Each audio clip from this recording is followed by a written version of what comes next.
सवेरा अब्बा, क्या बात हो सकती है? हाँ क्यों नहीं तुर्कान, कुछ बताना था आपको मुझे। उमर का एक दोस्त रेस्टोरेंट खोल रहा है, उसे टेक्सटाइल डिजाइन में थोड़ी हेल्प चाहिए।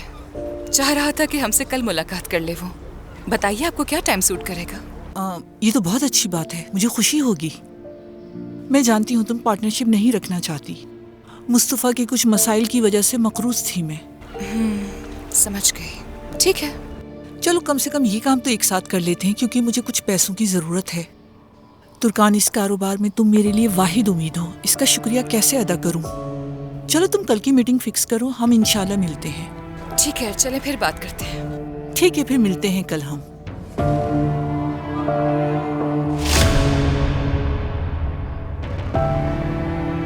रोशन साहिबा, खुश आमदीद। लगता है अच्छी खबर सुनी है फोन पे। जी हाँ।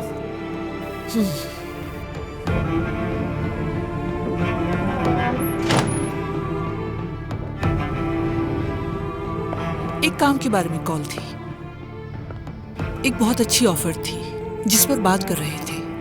तो काम शुरू कर ही दिया तुमने? जी बिल्कुल, हमें तो काम स्टार्ट करना ही था। शुरू करने से पहले ही खत्म हो जाए ये भी बेहतर हो सकता है। मगर ऐसा क्यों? जानती तो हो सवेरा, इस पार्टनरशिप से तुर्कान को कितना नुकसान पहुंचा है। मैंने जानबूझ के इस पार्टनरशिप के कॉन्ट्रैक्ट को सख्त बनाया था, लेकिन तुम फिर भी मान गई। लगता तो नहीं कि तुम इतनी नासमझ और भोली हो। क्या कहना चाह रही हैं आप? उमर को मालूम हो गया कि तुर्कान उसके बाबा की महबूबा के साथ पार्टनरशिप कर रही है, तो उसकी शादीशुदा जिंदगी मुश्किल हो जाएगी। बस बहुत हो गया रोशन साहिबा। याद रखें, मैं किसी की मिस्ट्रेस नहीं हूँ और ना ही थी। क्या वाकई में? तुम्हें क्या लगता है कि मुझे कोई इल्म नहीं तुम्हारी हरकतों का? आप मुझ पर ऐसा इल्जाम नहीं लगा सकती। उज़ैर सिर्फ एक जवानी की गलती थी जो बरसों पहले हुई थी। किसी औरत के खानदान को तबाह करना जवानी की गलती लगती है तुम्हें? मैंने कभी किसी के खानदान को तबाह नहीं किया। उज़ैर ने कहा उसकी शादी खत्म हो चुकी है। हत्ता कि उसकी वालिदा ने भी, किरात साहिबा ने हमें एक किया और कहा हमारी शादी कराएंगी। अच्छा, तो तुम्हारी अक्ल कहाँ थी? मैंने सिर्फ उसी बात पे यकीन किया जो मुझसे कहा गया था। मैं बहुत छोटी थी जब मैंने पहली बार उज़ैर को देखा था। किरात साहिबा ने आपको दूर से दिखाया और कहा कि आप उनकी नौकरानी हैं। बहुत हो गया, इस तरह की बातें सुनना नहीं चाहती हूँ मैं मजीद।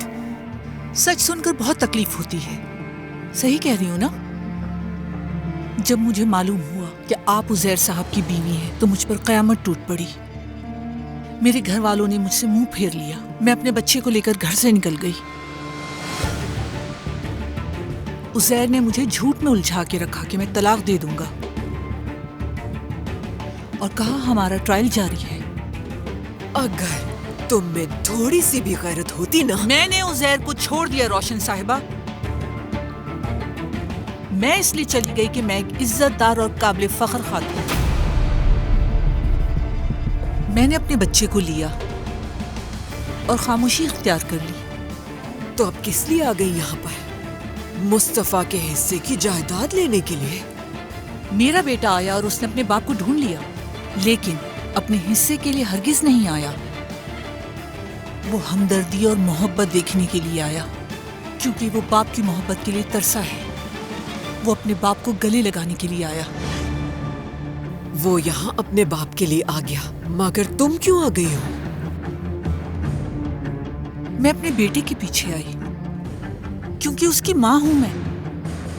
वाकई में तुम यहाँ उसकी हौसला अफजाई करने के लिए आई, ताकि उसके बाप की जायदाद से उसे हिस्सा मिल सके, है ना? वो अपने रिश्ते चाहता है। वो रिश्तों की खातिर नहीं आया। तुम्हारा बेटा ही फसाद की जड़ है, जिसकी वजह से हमारा खानदान तबाह हो गया। अपना मुंह संभाल कर बात करें रोशन साहिबा। मेरा बेटा फसाद की जड़ नहीं है। उज़ैर कोरमान फसाद की जड़ है।